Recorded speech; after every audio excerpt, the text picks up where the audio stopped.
नमस्कार दोस्तों, मैं अंकुर उपाध्याय स्वागत करता हूं आप सभी का आपके अपने YouTube channel share market analysis में।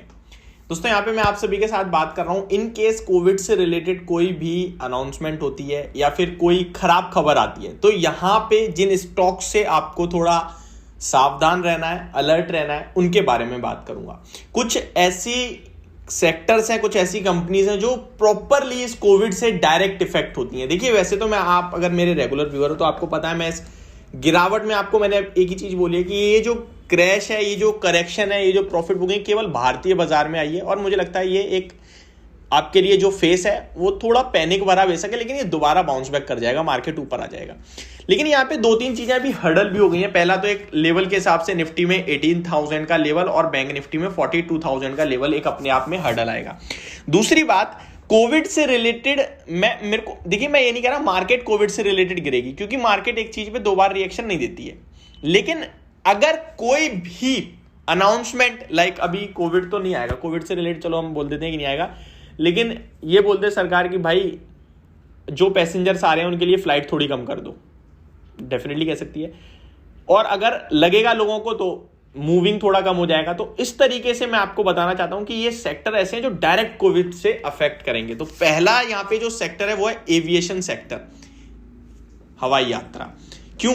क्योंकि भाई जो हमारे भारत से तो आ नहीं रहा, आ तो चाइना से ही रहा है, फिर ग्लोबल मार्केट से, तो यहां पे क्या करा जाएगा, सीधे फ्लाइट्स में कमी कर दी जाती है या फिर कुछ पैसेंजर्स में कमी कर दी जाती है। यानी कि अब भाई 100% कैपेसिटी पे नहीं उड़ेंगे, कुछ भी कर सकती है सरकार के पास पावर है।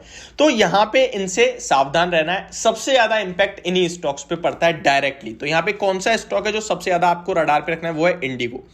इंडिगो की बात करूं तो आपको दो तरीके से देखना है इस चीज को, अपॉर्चुनिटी भी समझना है। अगर इन केस कोई ऐसी अनाउंसमेंट हो जाए और स्टॉक क्रैश हो जाए तो ये खरीदने का बेस्ट लेवल होगा, क्योंकि ये स्टॉक अराउंड लगभग 40% के करीब का मार्केट शेयर रखता है। और स्टॉक में अगर आपको किसी भी रीजन से गिरावट दिखती है नीचे में 1700 रुपए तक, तो वो आपके लिए मौके होंगे खरीदने के। उससे पहले स्टार्ट मत करना और एक बार में सब मत लगाना। 1700 तक गिरता है तो वहां थोड़ा बहुत लगाना और स्टॉक उसके बाद और नीचे जाता है और ज्यादा खरीदना। स्टॉक की बात करूं तो अगर आपको याद हो, इस स्टॉक में मैंने पहले भी आपको अराउंड 1550 पे रिकमेंडेशन दी थी कि भाई अभी जो सिचुएशन है उसके बाद स्टॉक दोबारा ऊपर आ जाएगा। एक आपका इंडिगो, सेकंड आते हैं जो सिनेमाज हैं, वहां पे भी थोड़ी कहीं ना कहीं कैपेसिटी में कटौती कर दिया जाती है तो बंदी कर दिए जाते हैं। तो पीवीआर, ये स्टॉक भी मैंने आपके लिए पहले भी रिकमेंड करा है, एवरग्रीन स्टॉक है। अगर कुछ भी देखिए, आप 96 रुपीज गिरता हुआ दिखाई आपको कल के सेशन में, कोई भी रीजन से ये स्टॉक आपके लिए नीचे में 1250-1300 रुपए आता है, वहां एक्यूमुलेशन स्टार्ट करना है और लगभग 1100-1150 तक खरीदना है। वैसे ऐसा होता नहीं है, होगा नहीं, लेकिन मैं आपको बता रहा हूं, वॉच लिस्ट में लगा लो कि मुझे क्या लेना है, लिखना शुरू कर दो। खरीदो मत अभी, लिखना शुरू करो कि यहां से शुरू करना है और इतने तक खरीदना है और इतने समय होल्ड करना है। अगर ऐसा होता है तो यहां आपका बहुत बड़ा पैसा बनेगा, मैं डेफिनेटली कह सकता हूं। तो दूसरा स्टॉक है पीवीआर।